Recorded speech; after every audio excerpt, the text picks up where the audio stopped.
here this evening. And before we get started with our lesson this evening, which is we're going to begin here in Ecclesiastes chapter 3 and discussion of a time to break down.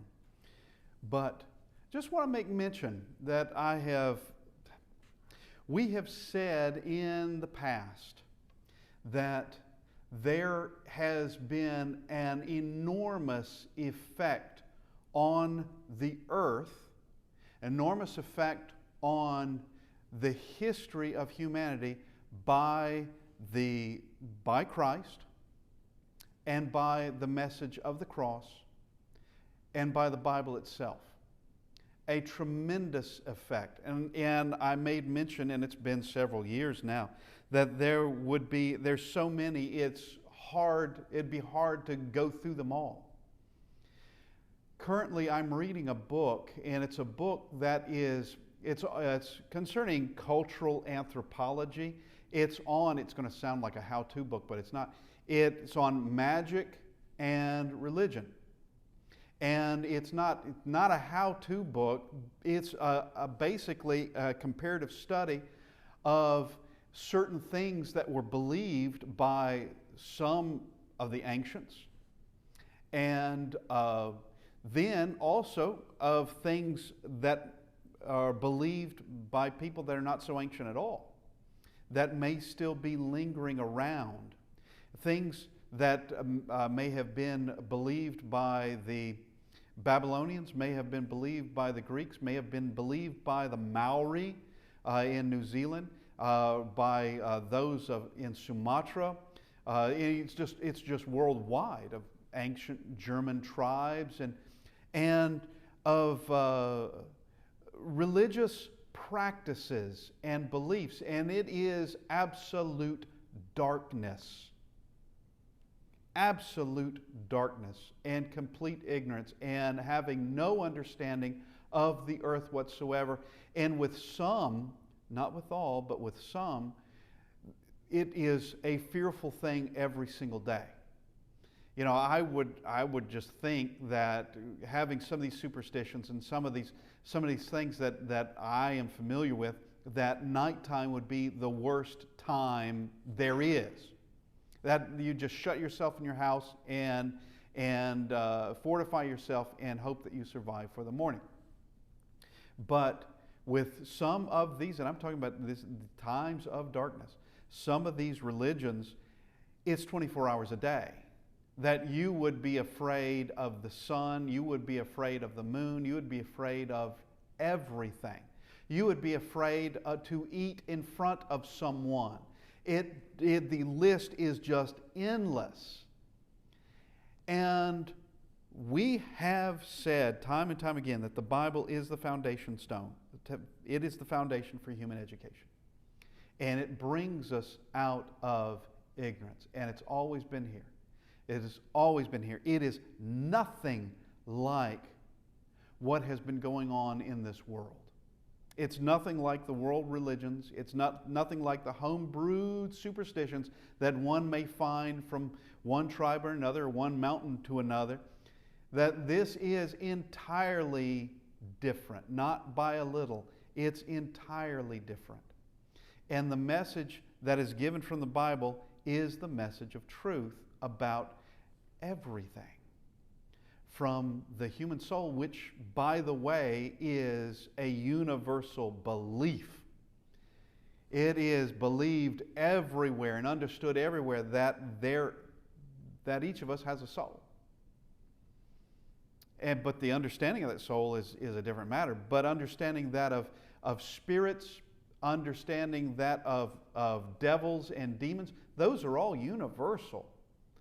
But we have the truth of these things given to us, the truth about the human soul, and the truth about what happens with us, with our soul, going beyond this life.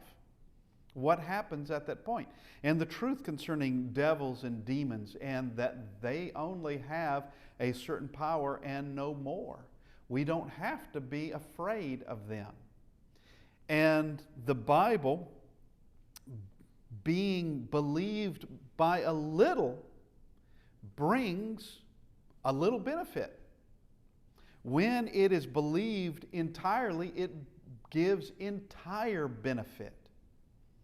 And there are, so when Paul writes in Romans chapter 1 concerning the decline or the corruption of the Gentile world, he meant it.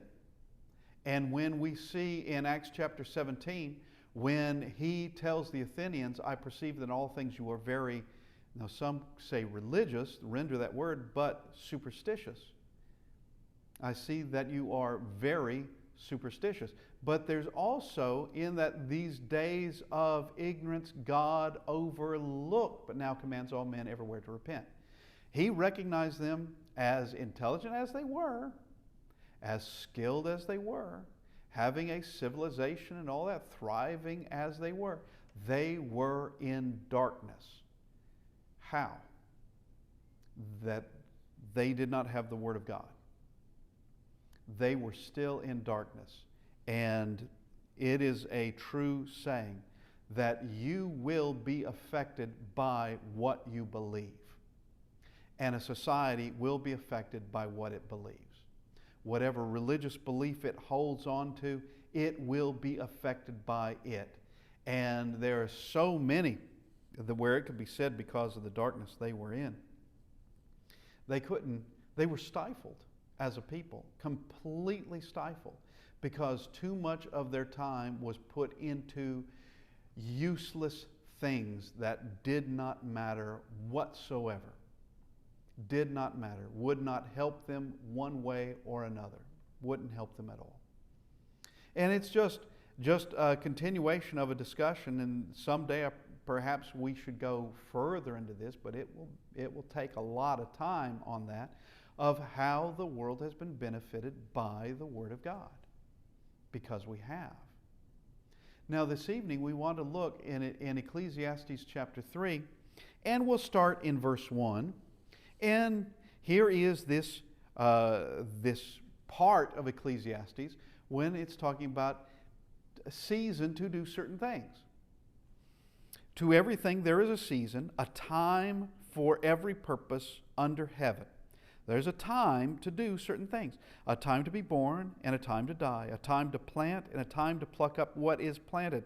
A time to kill and a time to heal. A time to break down and a time to build up. A time to weep and a time to laugh. A time to mourn and a time to dance. A time to cast away stones and a time to gather stones. A time to embrace and a time to refrain from embracing. A time to gain and a time to lose, a time to keep and a time to throw away, a time to tear and a time to sow, a time to keep silence and a time to speak, a time to love and a time to hate, a time of war and a time of peace. Now, this is all poetic, and it's expressing, there is a proper time when all these things, you could just expect it to happen, and perhaps needs to happen at certain times. But this is, what we want to look at is really in verse 3, a time to kill and a time to heal, a time to break down and a time to build up. Now, why would there be a time to break down? If we go to Jeremiah chapter 1, Jeremiah is told some things that he has been set to do. Jeremiah chapter 1, after God tells him, before you were born, I knew you. Before you were formed, I had ordained you a prophet, that he has already done this. And he says in verse 10, so Jeremiah 1, verse 10, see, I have this day set you over the nations and over the kingdoms. Look at this.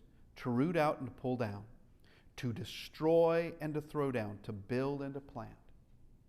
The first part of this is root out, pull down, destroy, and throw down. The first part of this is the destructive part. There are things that have got to be broken down before we can do anything else. Anything that's in the ground has to be rooted out. Anything that has been built has got to be destroyed, and then we're going to build from that. Now, we can know from the book of Jeremiah, and the life of Jeremiah is given from the book, that Jeremiah didn't destroy any building or any city or anything like that. He didn't do it. So what is being discussed here, this commission that is given, that's been determined and given to Jeremiah, it's going to be his life mission. His life mission, that what he's going to be rooting out is going to be the wickedness that has so overtaken Israel. Well, in this case, Judah and Jerusalem. When it speaks of that of pulling down, it's going to be that of the idolatry and the wickedness. When it speaks of destroying and throwing down, it's the same thing. It's the false notions, the false doctrines, the vain worship of where they would worship Jehovah. Sure, they still had the priesthood. They still had the temple until it was destroyed by Nebuchadnezzar. They had all those things. But they also worshiped the hosts of heaven. They worshiped the stars. They worshiped just numerous Baals and numerous things that had crept in or charged in, and they just accepted it. These are the things he's going to have to pull down and root out, destroy, and throw down. Now, getting back to Ecclesiastes chapter 3 and looking here at verse 3, a time to kill, a time to heal, a time to break down. Let's just ask, why break something down? Well, we've already given a good answer concerning the life of Jeremiah, of the things that must be done. But let's just examine a few things. Why break something down? Well, sometimes you have something that must be taken out of the way because it's no longer good. It's no longer serving a good purpose at all. It has been so corrupted, so turned away from righteousness that it's got to be destroyed, and there has to be a fresh start. Something has to start again. But the old has to be done away with because it's not going to get out of the way without something catastrophic happening. And that would literally be breaking it down. And there's one major event upon this earth that comes to mind above all the others, and that is the worldwide flood of Noah's day. The world prior to the flood had become a place of extraordinary wickedness. It had become a place where, well, it was a place where people had generally lifespans 10 times longer than ours. 10 times. It'd be good if we could all make it to 90, but they're making it into the 900s. And of course, there's murder that goes on, and there are other things that go on that can happen where someone doesn't live very long at all. But in those days, one could expect to live a very long time, almost 1,000 years. And with Methuselah being recorded, Methuselah is not recorded because he's the oldest man who ever lived, which it may be the case, I don't know. He's not recorded because of that. He's recorded because he's part of the genealogy that takes us to Noah. And of course, Noah then on to Abraham, and Abraham then to the 12 tribes of Judah. But in those days, people lived a very long life. If we still had that kind of lifespan today, someone like Leonardo da Vinci would be middle-aged by now. Someone like George Washington would still be a youngster. He would still, boy, we might say, be sowing his wild oats. He would be just a young person still. And the world became extremely wicked to the point of where there is a lot of bloodshed, and that the imagination, the heart, was on wickedness only.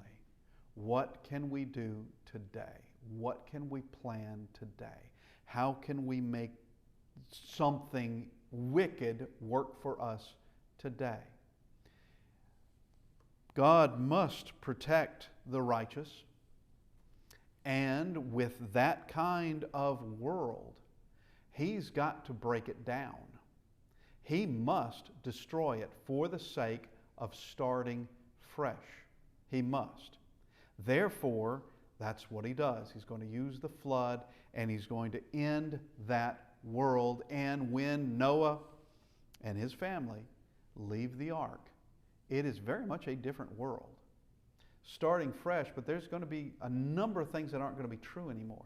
One, the long lifespans aren't going to be true anymore. It's going to be slowly, we see a diminishing as we come now this side of the ark. Noah is going to live a long life, but understand he lived 500 years on the other side of the flood. So he's going to live a long time, even after the flood. And just make mention of this. I mentioned this a few weeks ago, in the Epic of Gilgamesh, which is a poem written, very, very, very ancient poem. There are different variations to it. You've got the Assyrian, you've got the Babylonian, but it is an ancient text. Inside that text is the understanding of the worldwide flood. Inside that text. And the text does concern a very, very powerful man, Gilgamesh. He's like a superhuman, almost a godlike figure, of where he has extraordinary strength and daring do and all this. But there is in the text as well, in the poem as well, that of a particular man who made it through the flood, because he was on a boat, who made it through the flood, and he was considered to be immortal. Now, they don't call him Noah. He's given another name entirely. But what do you think people would think of Noah in that day and age? Of someone who's extremely old, much older than anybody else, and could very well have outlived a number of people who were born after the flood.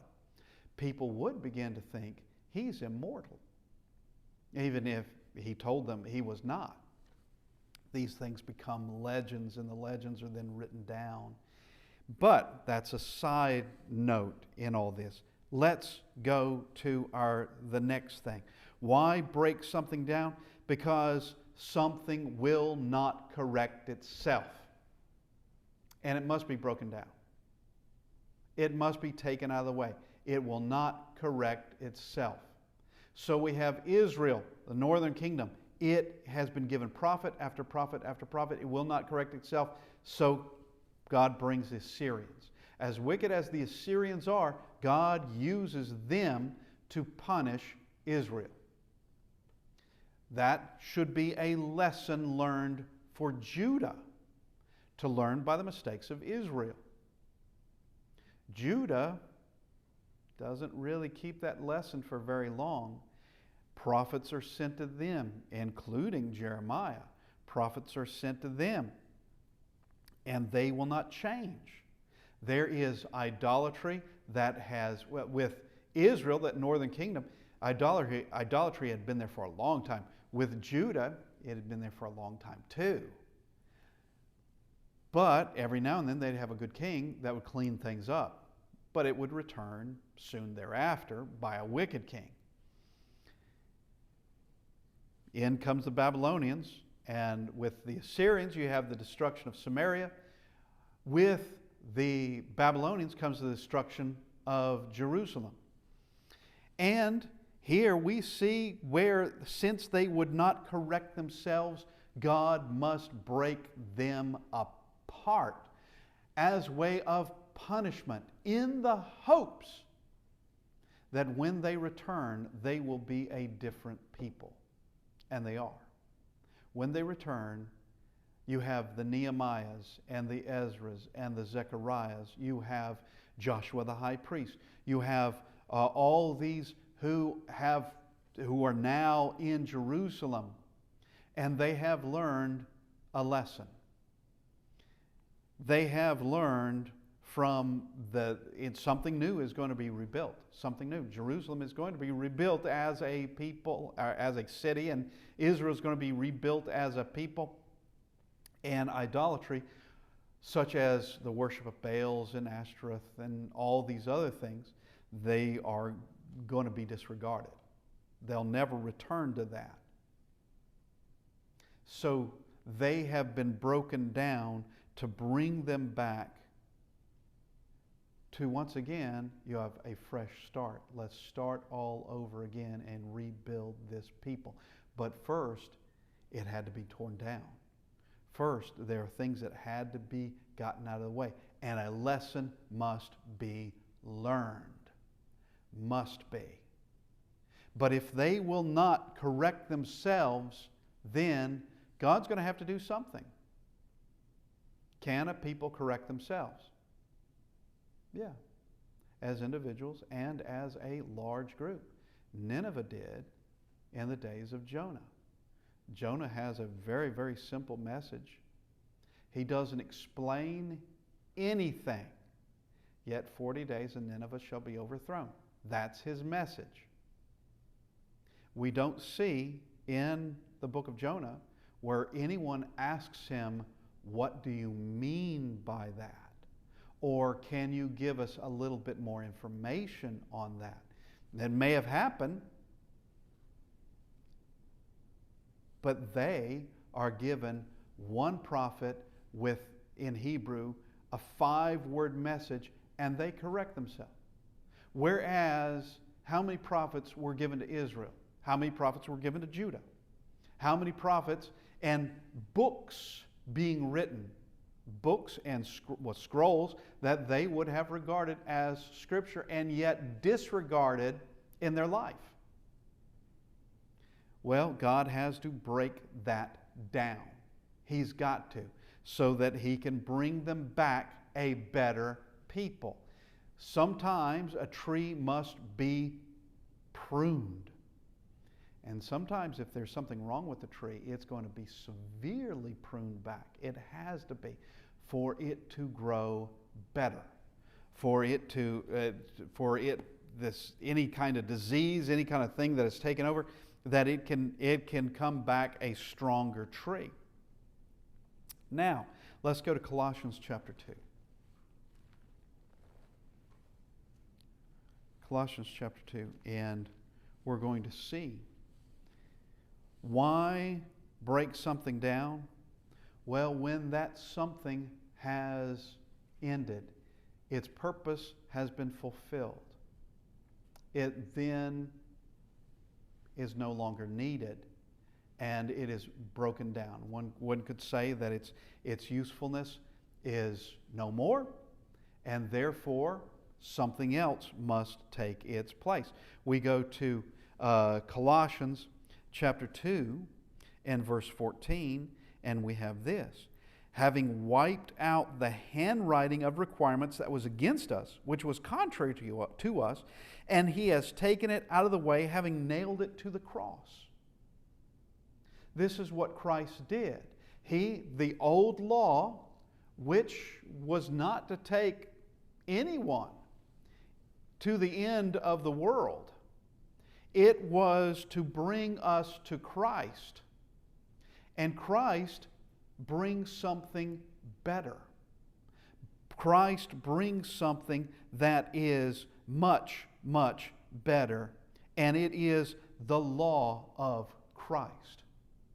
He brings something. Let's go to Hebrews chapter 8. Hebrews chapter 8, and we see this. Beginning in verse 6. But now He has obtained a more excellent ministry, inasmuch as He is also mediator of a better covenant, which was established on better promises. For if that first covenant had been faultless, then no place would be sought for a second. Because finding fault with them, He says, Behold, the days are coming, says the Lord, when I will make a new covenant with the house of Israel and with the house of Judah. Why break something down? Because it's no longer needed.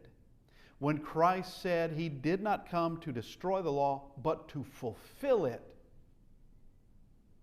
what's he saying? He's not going to break one law of the old law of Moses. He's not going to break one, but he is going to fulfill it, which means the old law had one purpose in mind, and that was the Christ bringing in his law, and the only way to do that is for him to die on the cross for the sins of the world. That is the only way. And with that, he fulfills the Old Testament, or the law of Moses. He fulfills it because that is its purpose. When the purpose is done and it is fulfilled, something else has to take its place because it's been fulfilled. It's done what it was supposed to do. Now, at his death, we already saw that the handwriting of the old law is nailed to the cross. It comes to an end because it's fulfilled. It comes to an end. So what takes its place? Immediately, at the death of Christ, the old law is put away. The new law comes into full force. The law of Christ. If the law of Moses was able to save all of mankind, there would be no need for the law of Christ. And there'd be no need to break that down. If the law of patriarchy was enough to save all mankind, there would be no need to bring the Christ which required the law of Moses to separate a people, to separate a nation.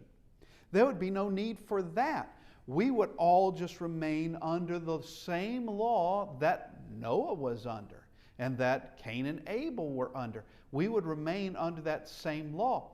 But both the law of Moses and the law of patriarchy came to an end. Law of patriarchy comes to an end because a new law, that Christ does not fulfill that one. Christ fulfills the law of Moses. Law of patriarchy didn't have any fulfillment. It comes to an end because the law of Christ becomes into effect. And it too is nothing when compared to the law of Christ. That is, the law of patriarchy is nothing compared to the perfect law of liberty. Now, let's ask the question again. Why break something down? Something has ended and its purpose is at an end. This goes with the other one. It is needed no more. It's needed no more. Now we go to 2 Peter. 2 Peter chapter 3. And here, like the flood, is going to be something that's worldwide, but unlike the flood, the world doesn't continue on afterwards. This is going to be worldwide. Matter of fact, it's going to be the entire visible universe is going to be affected by this. Everything that we see, everything that's of this universe we haven't seen, all of it is going to be taken away because it's not needed anymore. And we begin in verse 3. But the day of the Lord will come as a thief in the night, in which the heavens will pass away with a great noise, and the elements will melt with fervent heat. Both the earth and the works that are in it will be burned up. They will be consumed. Here is a fervent heat that melts the very elements. That's power. The same power that brought everything into being is the same power that says that's the end. The same power that says let there be light, and there was light, is the same one that is going to burn all of this up. Every element burned away. And that is that the heavens and the earth both are done away. Verse 11, therefore, since all these things will be dissolved, what manner of person ought you to be in holy conduct and godliness? Dissolved. That isn't saying reformed, by the way. That's not saying reformed and made into something else. It's dissolved. It has been consumed up. It's not to be seen anymore, unless it happens to be a fire for a while as it being dissolved. There's nothing left to it that one would say, look, here is earth. Look, there's the moon. There's nothing that will remain of this created realm, of this one. But heaven and hell will continue on. Heaven and hell are both eternal places. Now we go to, let's just read verse 12 again. Looking for and hastening the coming of the day of God, because of which the heavens are dissolved, being on fire, and the elements melt with the fervent heat. Nevertheless, we, according to his promise, look for new heavens and a new earth in which righteousness dwells. Did Christ say he went to make a place for us? In my Father's house are many mansions. And he's talking about something that was present tense. And he talks about something also that's in future tense, that he will go and prepare a place for us. He's talking about future tense. Of course, he's saying this in the first century, but he's going to go do it. What he is describing there is something he's going to be actively involved in. I go to prepare a place for you. So if he prepared a place for us, in my Father's house are many mansions, that means unless this world is God's house,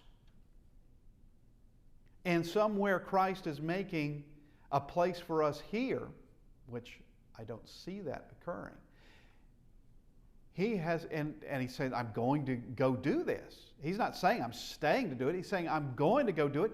It means that where heaven is not here. Where heaven is outlasts this earth and everything we see around us.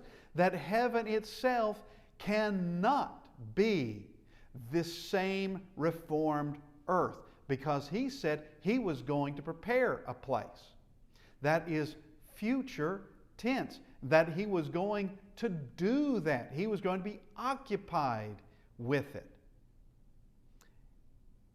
In a place that already existed. In my Father's house are many mansions. It already existed. Now, things come to an end. And as we see in Ecclesiastes chapter 3, the various things, a time to be born, a time to die. A time for war, a time for peace. All these things can be anticipated. All these things can, just in time, one can anticipate certain things occurring, certain things needing to be done. And God does break things when he has to. And he also builds. He has built his church. He has built that church. Christ has built his church on a foundation that doesn't move.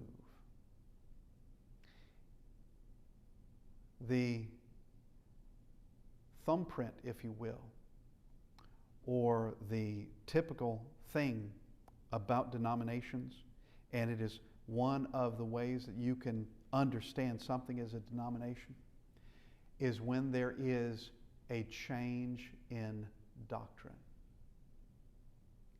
believing in one thing and now disregarding that and believing something completely different. Constantly shifting, constantly changing, inconsistent from decade to decade, generation to generation, something new.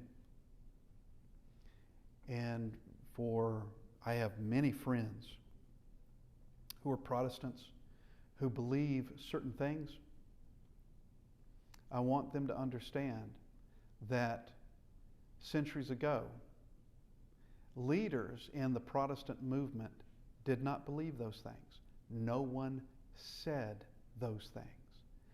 It has been introduced by others through time. So what am I saying?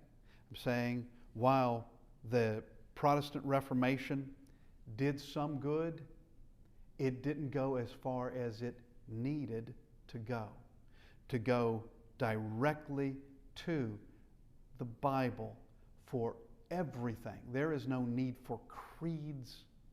There's no need for making distinctions.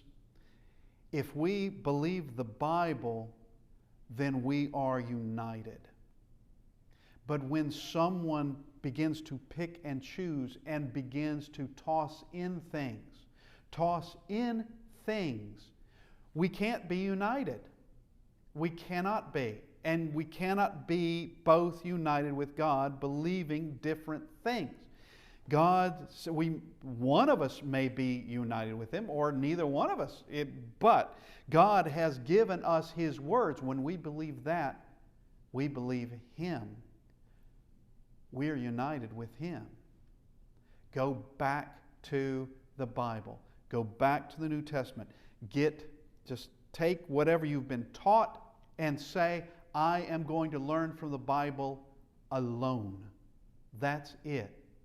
And as Jesus stated, anything that my Father has not planted, He will root up. He's going to root it out. He's going to pluck it up.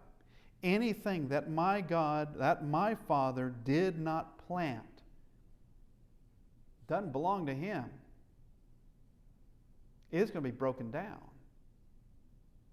He's going to do it. And He's not going to accept everyone who says that they're following Him. Not everyone who says to me, Lord, Lord, shall enter the kingdom of heaven.